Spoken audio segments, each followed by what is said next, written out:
a gente precisa estabelecer mecanismos de estar nesses lugares com monitoramento que existe, né?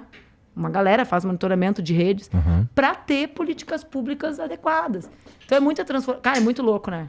Ó, sim, torna-se muito mais complexo mesmo. A velocidade da informação veio rápido demais, assim, meio que essa revolução tecnológica meio que tornou muitas coisas obsoletas muito rápido, né? Por exemplo, o lance que você falou do tempo de televisão na campanha política. A internet torna isso mais ou menos obsoleto muito rápido, assim, meio que de uma eleição para outra, né? E, cara, então, eu fico pensando se a gente não tá... O que a gente tá tentando fazer, então? A gente tá tentando desacelerar essa transformação, a gente tá tentando... não sei... Cara... O meu medo principal isso aqui pode falar, isso aqui não pode. Esse é o meu medo principal, tá? Que pode ser levado a um extremo, é um desdobramento possível. É difícil dizer que não é possível. É um desdobramento possível. Tecnicamente, tu entende que nenhuma lei é superior à Constituição, né? Sim.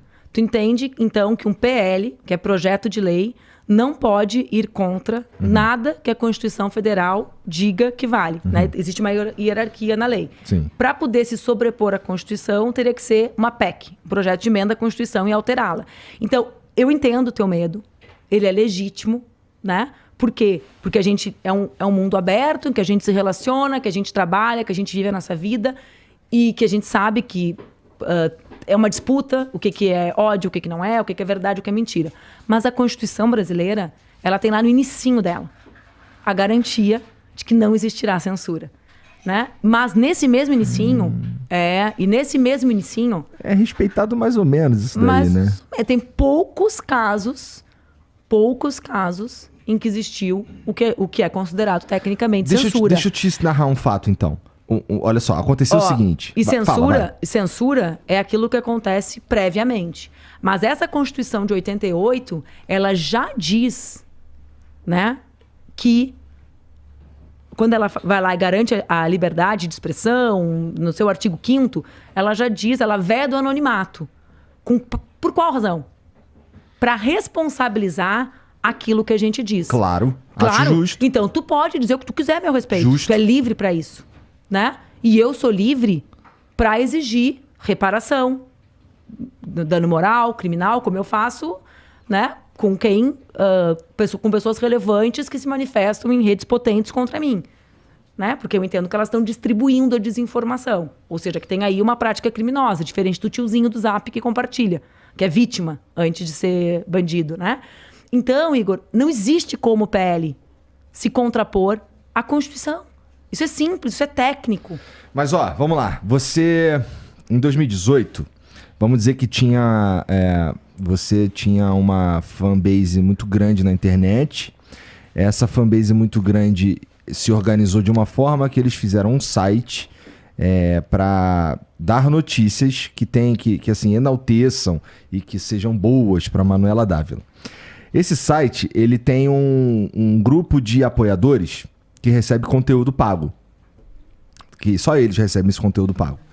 E aí, esse site resolve fazer um documentário sobre a tua vida, sobre uma parte da tua vida, e disponibilizar para esses assinantes na época da eleição.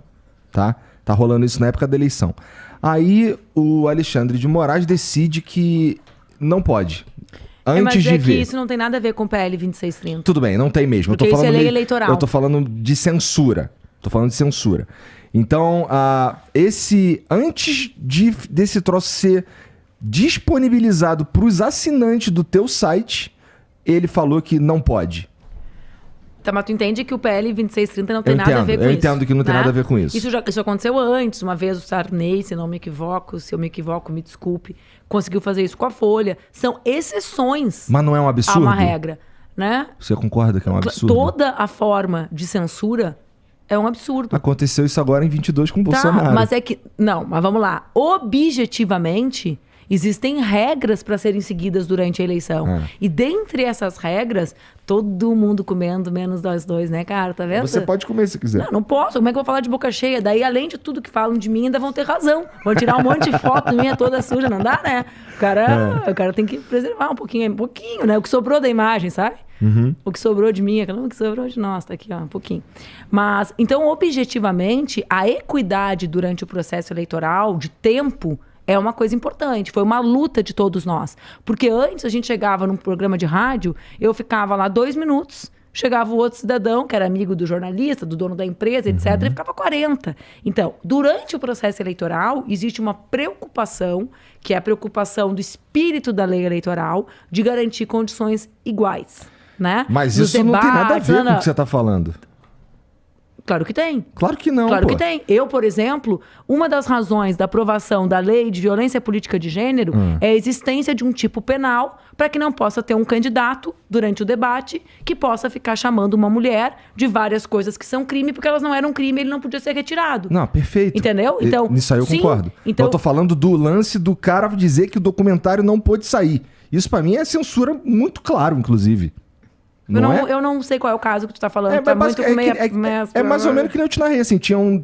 mas daí pra eu opinar com mais ou menos, né? Amanhã não, tudo bem, eu não quero que você opine, não. Então, tu entende? Então, assim, óbvio que o combate à censura é uma questão que estruturou a Constituição brasileira. O que eu quero mesmo é liberdade, mas eu quero dignidade humana também. Aliás, né? Existe um direito, né, que é o único direito e que todos os outros estão subordinados. E é o direito à dignidade humana. Né? Então, como que a gente pode garantir isso se a gente não sabe como as plataformas operam? Então, eu acho que aqui qual é o debate central? É para onde nós estamos olhando. Existe um esforço das plataformas muito grande de fazer as pessoas como tu acreditarem que a gente está olhando para ti. Por quê? Porque essas 5 empresas que faturam com a violência que a gente tem na nossa sociedade, com as brigas familiares, com os incidentes que acontecem dentro nas ruas, com a violência no ambiente escolar, essas 5 empresas que lucram com isso, não querem que a gente olhe para elas. E aí elas ficam fazendo, esse pessoal aí tá tentando olhar para o Igor. É liberdade, abre as asas sobre nós. Katsu! Não! É regra para todo mundo, meu amigo. Se eu tenho que ser transparente, se o teu patrocinador aqui da cachaça, que me foi prometido e não me foi entregue... É um hidromel, como se fosse um vinho. Mais chique. A cachaça tem cachaça chique ganhar, também. Pô. É que vamos chegar lá, Manu. Se ele tem, como é que eles não têm? Então aqui, na verdade, existe também o esforço deles, né? O Bourdieu diz o poder simbólico, né? O poder de fazer crer e fazer ver. Né? Eles têm esse poder. Eles fazem as pessoas verem, acreditarem, crer, né? Que a gente está falando sobre liberdade de expressão, que a gente está falando sobre o Igor, que a gente está falando sobre o produtor de mídia independente. Não, a gente está falando sobre eles lucrarem em cima de artista e não pagarem com o trabalho dos outros, né? Autoral. A gente está falando sobre eles lucrarem em cima do trabalho dos jornalistas, independentes ou não, né? E não remunerarem. A gente está falando sobre eles ganharem com grupos que se organizam para matar crianças, para assassinar mulheres. É isso. Eu sei o desespero que é olhar o conteúdo desses grupos. Eu sei. O que é receber relatório de como esses grupos... Há muitos anos. Eu era deputada federal. Eu não sou deputada federal há quase uma década. Eu era deputada federal, eu recebia os relatórios do Forchan, das ameaças à Lola. Nunca nós conseguíamos nada. Os caras se organizavam para ir matar a mulher na rua, mataram uma e ameaçavam. A Lola quase perdeu. A loucura era tanta, eles organizavam o site contra ela, dentro do site. Eles organizavam um site que fazia de conta que era dela. Sabe dessa história? Não. Uma loucura. Não sei. A Lola é uma feminista do Ceará, uma professora massa, uma pessoa normal, não é uma pessoa que decidiu ser uma figura pública. Tá. Uma pessoa que tinha um blog, tem um blog feminista relevante. Simplesmente, num dado momento, criou um site da Lola, organizando a entrega de pílulas para aborto no Brasil. Ela, desesperada, denunciou. Gente, olha aqui, estão fazendo isso em meu nome, na polícia. Passa um tempo, ela é o quê? Chuta. indiciada por fazer um site que distribui pílula para aborto no Brasil. A universidade começa a receber ameaça de bomba. A gente está falando de 10 anos atrás. Nada. Tudo documentado. Tudo no Forchan. Eles nunca fizeram nada. Então, a gente precisa...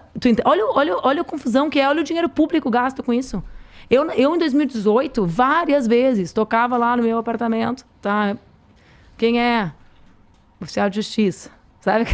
Fazendo o quê? Sabe? Chegava lá. Num certo momento, vem a senhora está sendo aqui investigada por incentivar a violência. Incentivar a violência. Eu, né? Estou aqui, né? Andando, sendo ameaçada em aeroporto, levando a minha filha... Porque a senhora disse que ia dar um tiro, era alguma coisa assim, no Sérgio Moro. Eu falei, eu não acredito. Eu fui 1 milhão de vezes no Ministério Público, na polícia, denunciar esse tweet falso contra mim. E agora eu estou sendo investigada por ele. Olha que coisa tétrica. Né? Uma coisa que eu fui vítima e eu virei a investigada. Como é que isso funciona? Por que isso bombou? Então, Igor, o que eu vou te dizer? Ó, tu tem razão, é uma lei nova, é uma lei difícil. Tem um amigo meu aqui que disse, pô, que coisa feia. Ele disse que é conversar com as autoridades. A mulher estuda, faz doutorado. Não. Eu só disse que... Porque eu li aqui, porque eu fico assim, lendo tudo ao mesmo tempo. Peço desculpa se foi isso que pareceu, mas na verdade, assim, eu tô dizendo que eu vou conversar com um cara que meio que a vida dele nos últimos anos é essa porra. Então, tá vendo, Márcio? Então... Nesse momento, Márcio, isso é para você que está em casa, Se você não fosse relevante, você nem tava aqui, Manu. Não é essa a questão. Tá vendo? Não, mas eu não tô... Mas então, vamos lá. Eu sei, eu entendo a angústia, a aflição. Estão fazendo a lei, cada dia entra um texto, né? Esses dias eu estava conversando com o pessoal, falei, gente, vai entrar 50 textos. Lei é assim, né? Tá lá no final, a gente tem a expressão onde couber, fica ali no plenário, né? Coloca o artigo tal onde couber, porque o cara tá fazendo a lei na hora. Então, isso gera tensão, porque é algo muito importante nas nossas vidas. É muito importante para ti, é a tua vida. A tua vida foi transformada por isso, né? Pelas plataformas. Então, óbvio, a tensão é proporcional a isso. Mas, justamente por essa relevância, Igor, não é justo que só não exista regra de transparência para eles. Então, é algo muito importante para ir para a democracia, porque senão a gente começa a criar contradições. Então, ou é democracia, né, e liberdade, ou é redes. Não, meu amigo, eu quero democracia, liberdade e redes. Só que a gente vai ter que encontrar um caminho para isso, né? E esse caminho, a transparência, é fundamental para que esse caminho possa ser construído, inclusive ajustado no meio do caminho. Né? Porque é uma atividade que não é filantropia, né? Não. Não era pra gente se encontrar, como o tio Mark disse lá no início, né? Vamos botar a galera pra se conhecer melhor, né? Nesse Facebook. Não era pra isso, né?